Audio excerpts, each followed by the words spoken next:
Hello, and welcome to this special TAM Wisdom live stream. I'm so delighted you've chosen to join me today as we embark on a profound journey into the heart of yoga philosophy. For many, yoga is primarily associated with physical postures, the beautiful and often challenging shapes we see on mats in studios around the world. And while the physical practice of asana is undeniably a powerful entry point, it is but one small facet of a vast, intricate, and deeply transformative system. Today, we will move beyond the mat, beyond the stretches and the strength, to explore the philosophical underpinnings that give yoga its true power and purpose. We're not here to simply learn facts, but to immerse ourselves in wisdom that has guided seekers for thousands of years. Wisdom that is just as relevant, just as potent in our modern lives as it was in ancient times. This, a lecture.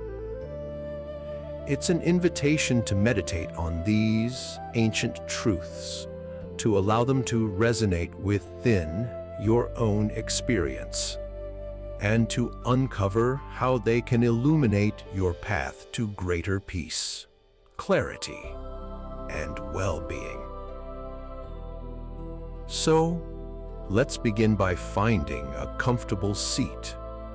Whether you're sitting on a cushion, a chair, or perhaps even lying down, allow your body to settle.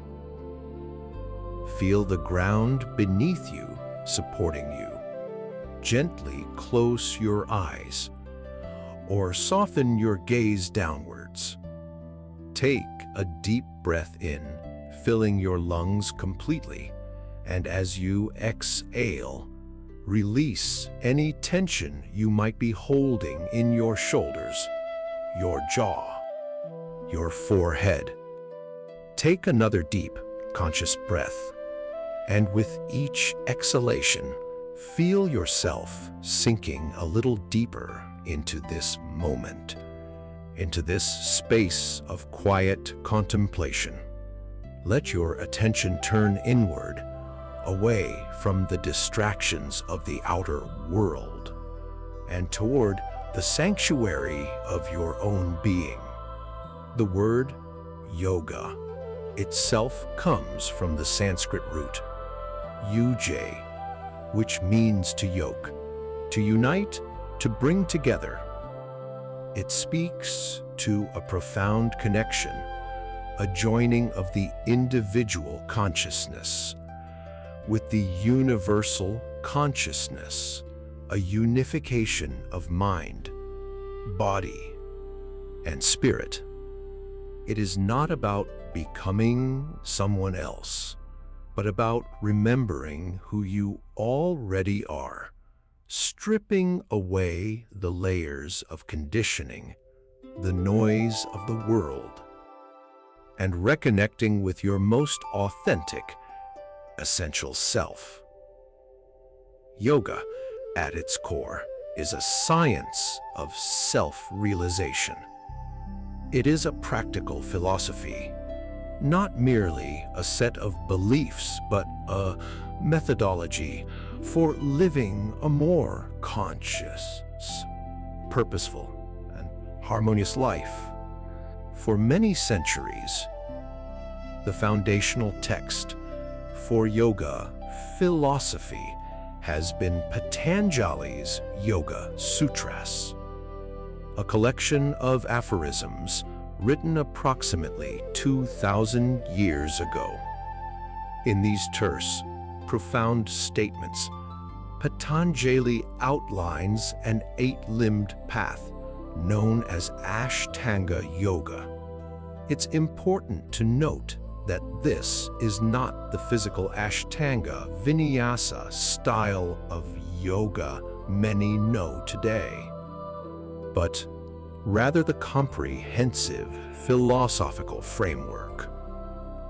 These 8 limbs are not sequential steps to be completed and then left behind, but rather interdependent facets that are cultivated simultaneously, each supporting and enriching the others. Think of them as branches of a single magnificent tree, all drawing life from the same root. Let's gently begin to explore these limbs, not in exhaustive detail, but by touching upon the essence of a few, allowing their wisdom to permeate our awareness. The first 2 limbs, the yamas and niyamas, are often referred to as the ethical foundations of yoga. They are guidelines for how we interact with the world around us, yamas, and how we cultivate inner discipline and self-observance, niyamas.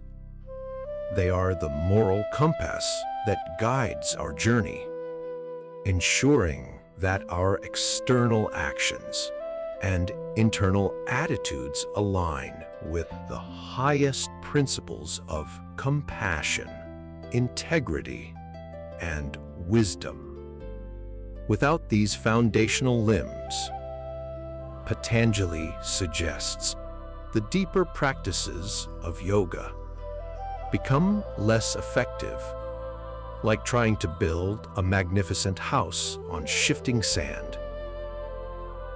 Let's gently bring our attention to the yamas. There are 5 yamas, and the first and arguably most important is ahimsa, often translated as non-harming or non-violence. But ahimsa is far more than just refraining from physical violence.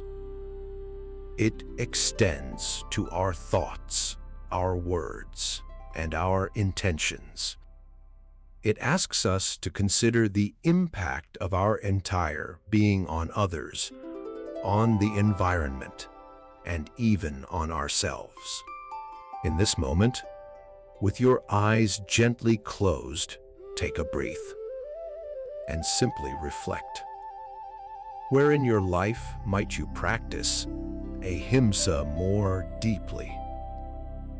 Is there a situation where you might soften your judgment, either towards another person or towards yourself? Is there a way your words could be more gentle, more compassionate, even when speaking truth? Ahimsa invites us to cultivate kindness as a radical act, a pervasive energy that guides our every interaction. It's about choosing love over fear, understanding over judgment, and spaciousness over reactivity. This doesn't mean being passive or letting others walk all over you. It means responding from a place of conscious awareness rather than automatic aggression or defense. It means choosing to act in ways that foster well-being for all, including yourself. Breathe into the concept of ahimsa. Feel its calming, expansive quality. Imagine this non-harming energy radiating from your heart, softening the edges of any internal tension or external conflict you might be holding. It is a powerful practice, one that continually challenges us to examine our motives and refine our responses. Another yama is satya, truthfulness. This too is more nuanced than it initially appears. Satya encourages us to speak and live in alignment with truth. But Patanjali also reminds us that satya should always be practiced in conjunction with ahimsa, speaking the truth that causes unnecessary harm, even if it is factually correct, is not considered yogic truth. It's about discerning when and how to speak with wisdom and compassion. Think for a moment about your own relationship with truth. Are there times when you withhold your truth out of fear or a desire to please? Are there times when you speak your truth, but perhaps without sufficient kindness or consideration? Satya invites us to cultivate integrity, to align our inner thoughts with our outer expressions, always filtered through the lens of non-harming. It's a practice of authenticity, allowing your actions and words to reflect your deepest values. Now, let's gently shift our focus to the niyamas, the second limb, which guide our inner observances and self-discipline. Again, there are 5, and one that resonates deeply with many is santosha, contentment. Santosha is not about complacency or giving up on striving for growth. Rather, it is about finding peace and acceptance with what is right here, right now. It's about recognizing that true happiness doesn't depend on external circumstances, but on our internal state.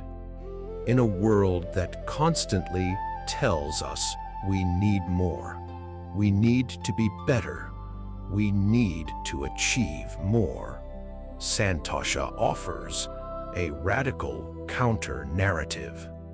It invites us to pause, to look around, and to acknowledge the blessings, the sufficiency, the simple joys that are already present in our lives. It is the ability to find joy even amidst challenges, to appreciate the journey regardless of the destination. Close your eyes again, or keep them softly gazing downwards. Take a breath and simply notice what is present for you right now. Can you find one thing, however small, to feel truly content about? Perhaps it's the warmth of your breath, the comfort of your seat, the quiet hum of your surroundings, or simply the fact that you have chosen to dedicate this time to yourself. Santosha is a muscle we strengthen through conscious practice. It's about shifting our perspective from what's lacking to what's abundant, from future longing to present appreciation. Allow a feeling of quiet contentment to gently wash over you. There's nothing to fix, nothing to chase, just this moment, exactly as it is. Feel the spaciousness that comes with accepting the present moment, rather than resisting it. This doesn't mean we stop aspiring or working towards goals. It simply means we find peace on the way to those goals. We learn to rest in the understanding that true fulfillment is not found in external acquisition, but in internal spaciousness and gratitude. Another niyama is svadhyaya, often translated as self-study or introspection. This is a vital practice for anyone on a path of self-discovery.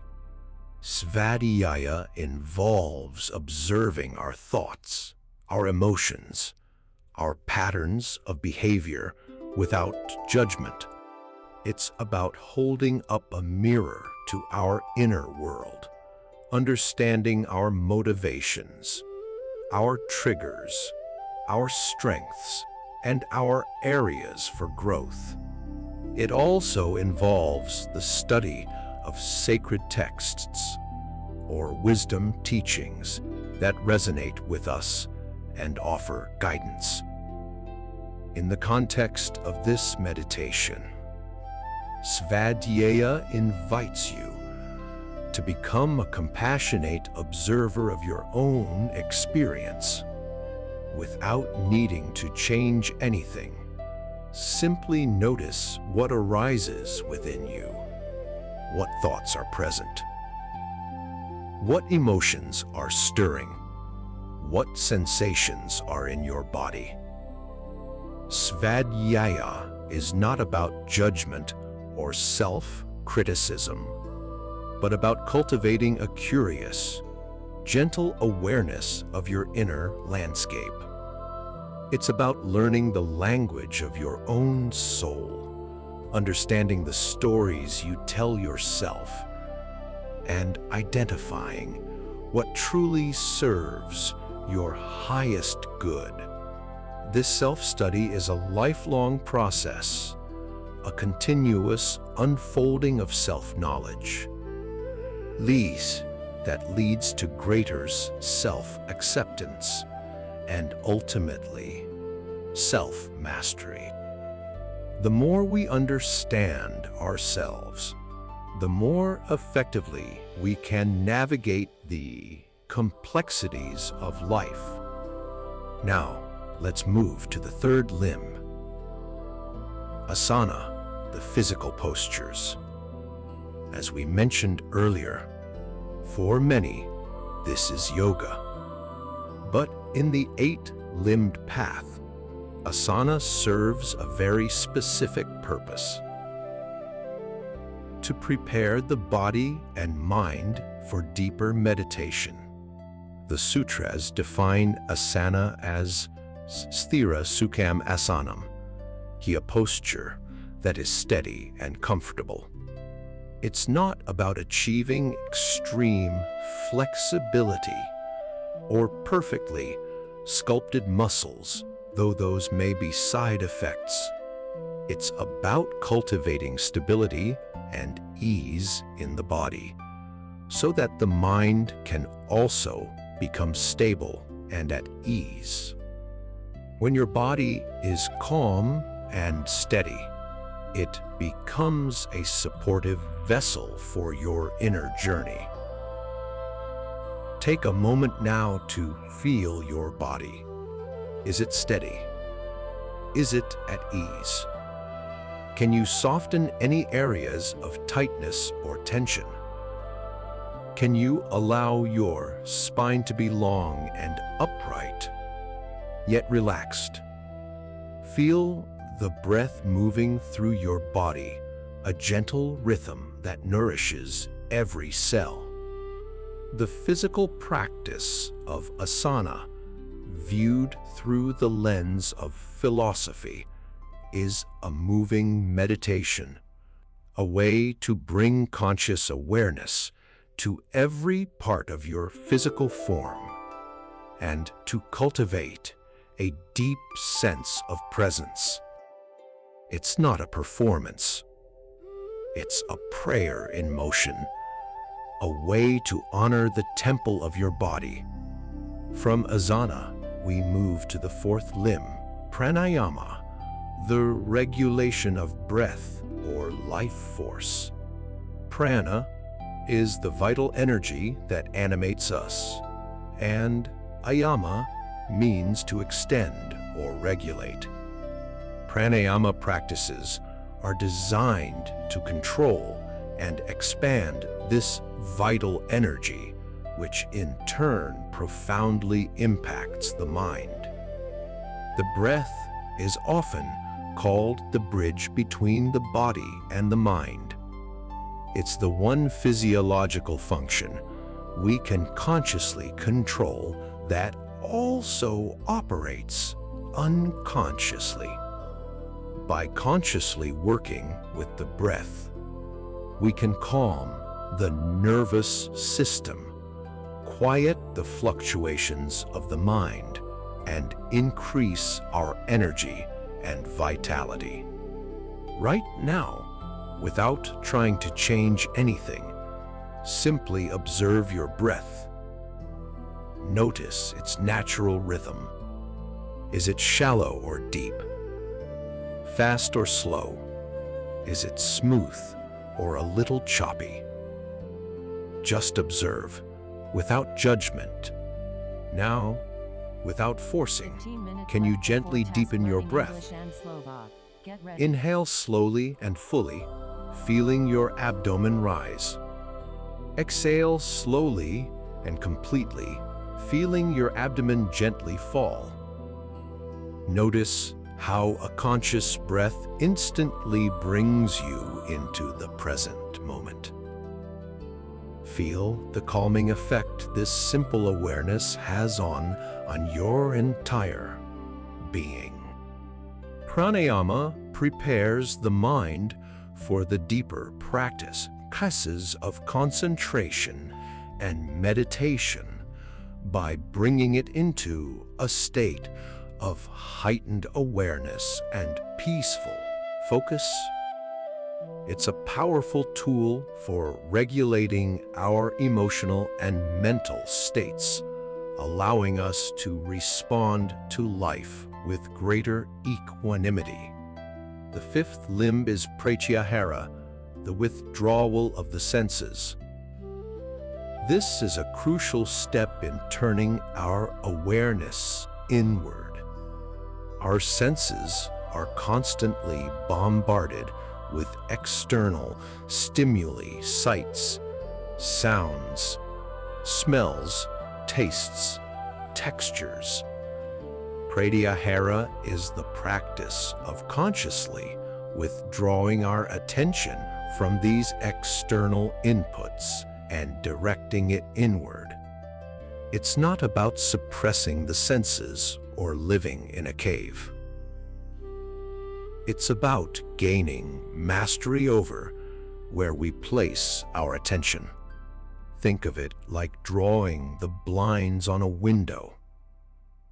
The outside world is still there, but you've chosen to shift your focus.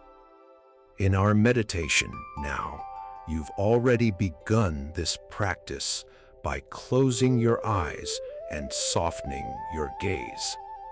Now, gently notice any sounds in your environment. Rather than engaging with them or getting lost in them, simply observe them as they arise and pass. Allow them to be like waves on an ocean, not something you need to grasp onto. Then, gently bring your attention back to your breath or to a subtle inner sensation. This is pratyahara in action. The conscious redirection of attention from the outer world to the inner landscape. It's a practice of creating an inner sanctuary, a space free from the constant pull of external distractions. It's a vital bridge leading us from the outer, more gross aspects of yoga to the subtle internal practices. These first 5 limbs, yamas, niyamas, asana, pranayama, and pratyahara, are often referred to as the external limbs, preparing us for the internal, more subtle practices that follow. They lay the groundwork, purifying the body, calming the breath, and stilling the senses, so that the mind can become clear and receptive. Now we move to the final three limbs, the internal limbs, often considered the heart of Raja Yoga, or the royal path of meditation. These are Karana, Jhana, and Samadhi, and together they are known as samyama, a process of deep meditation and absorption. The sixth limb is dharana, concentration. With the senses withdrawn and the body and breath calmed, the mind is now ready to focus on a single point. Dharana is the practice of fixing the mind on one object, whether it's the breath, a mantra, a visual image, a chakra, or a flame. It's about sustained attention, preventing the mind from wandering. Think of it as gathering the scattered rays of the mind and directing them to a single point like a laser beam. In this moment, gently bring your attention to your breath once more. Feel the supple sensation of the air entering and leaving your nostrils. This is your point of concentration. If your mind wanders, as minds naturally do, simply acknowledge the thought without judgment, and then gently, patiently, guide your attention back to your breath. This is the practice of dharana, repeatedly bringing the mind back to its chosen object of focus. It's not about forcing the mind into submission, but about gently training it, like a puppy, to stay on its leash. Each time you bring your awareness back, you strengthen your capacity for concentration. This sustained focus is a powerful antidote to the scattered, fragmented nature of modern life. From dharana, we naturally flow into jhana, which is meditation. When concentration, dharana, becomes unbroken, when the mind can rest effortlessly on its object of focus for an extended period, that state is called dhyana. It's not an act of doing, but a state of being. In dhyana, the distinction between the meditator and the object of meditation begins to blur. There's a spaciousness, an effortless flow, a deep absorption. Thoughts may still arise, but they no longer pull your attention away. They are simply observed, like clouds drifting across a vast sky, without disturbing the stillness of the mind. As you continue to rest your attention gently on your breath, allow yourself to soften into this state of effortless awareness. There's no need to force anything, no need to achieve a particular state. Simply be present with what is. Let the breath breathe itself. Let sounds come and go. Let thoughts arise and dissolve. Feel the quiet presence beneath the fluctuations of your mind. This is the essence of jhana, a sustained, effortless flow of attention that cultivates inner peace and clarity. It's a profound state of rest where the mind is awake and aware, yet deeply peaceful. It's where true insights and wisdom often emerge, not from active thinking, but from deep listening. And finally, the eighth limb, samadhi, often described as absorption or profound contemplation, when jhana deepens to the point where the sense of self, thy, doing the meditating, dissolves completely, and there is only pure awareness. Only the object of meditation, that is samadhi. In this state, there is a profound union, an experience of oneness with the universal consciousness. It's a state of utter bliss, clarity, and liberation, beyond the limitations of the ego and the intellect. It's not a loss of consciousness, but an expansion of consciousness, an awakening to our true, interconnected nature. Samadhi is not a goal to be aggressively pursued, but rather a natural unfolding that arises when the previous limbs are practiced diligently and consistently. It's the fruit of the entire eight-limbed path.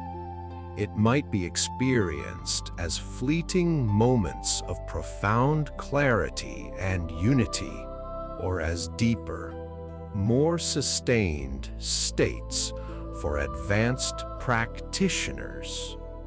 But even a glimpse, a moment of deep absorption, can be profoundly transformative, offering a taste of the boundless peace that lies within us all. This journey through Patanjali's 8 limbs of yoga is a profound roadmap for living a conscious and meaningful life.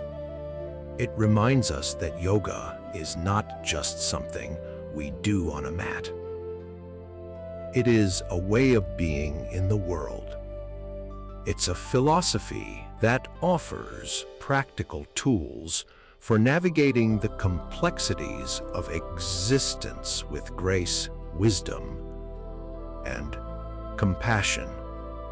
As we bring this exploration to a gentle close, let's take a moment to integrate these ancient teachings into our present experience.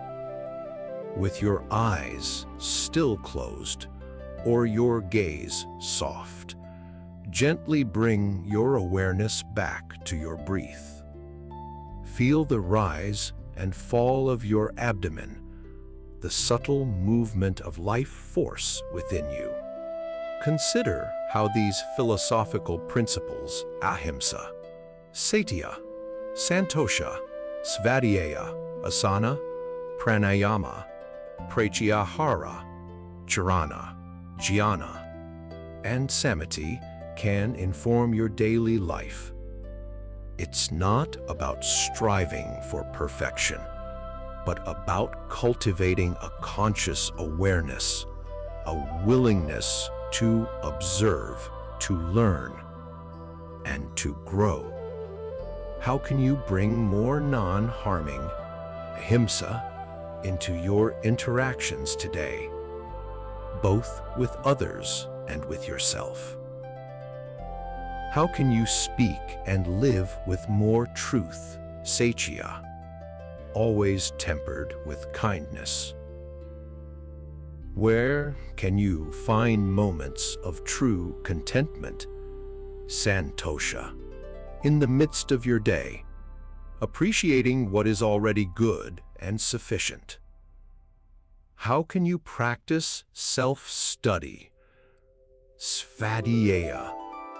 Becoming a compassionate observer of your own inner world, learning from your experiences.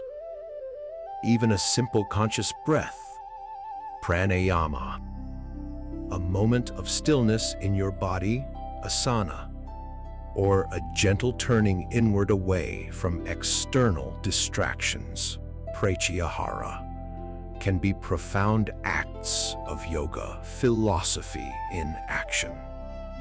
These practices, woven into the fabric of your daily life, cultivate the fertile ground for deeper concentration, dharana, and meditation, dhyana, gradually revealing the boundless peace and wisdom samahai that is your true nature. Remember, yoga philosophy is not an abstract concept to be intellectually grasped, but a living wisdom to be embodied. It offers a pathway to freedom, to peace, and to a deeper understanding of who you are and your place in the universe. It invites you to live authentically, with purpose, and with a heart wide open. Take one last deep, cleansing breath. Inhale fully, inviting in peace, clarity, and wisdom. And as you exhale, release anything that no longer serves you, letting go of tension, doubt, or worry. Bring your hands together at your heart center in Anjali Mudra, a gesture of reverence and gratitude. Take a moment to offer gratitude for this ancient wisdom, for the opportunity to explore these profound teachings, and for the journey you are on. May these teachings serve as a guiding light on your path. When you're ready, gently open your eyes, bringing this newfound awareness, this deeper understanding, back into the world around you. Carry the essence of yoga philosophy with you as you move forward. Thank you for sharing this sacred space and time with me today. May your journey be filled with peace, wisdom, and profound self-discovery. Namaste.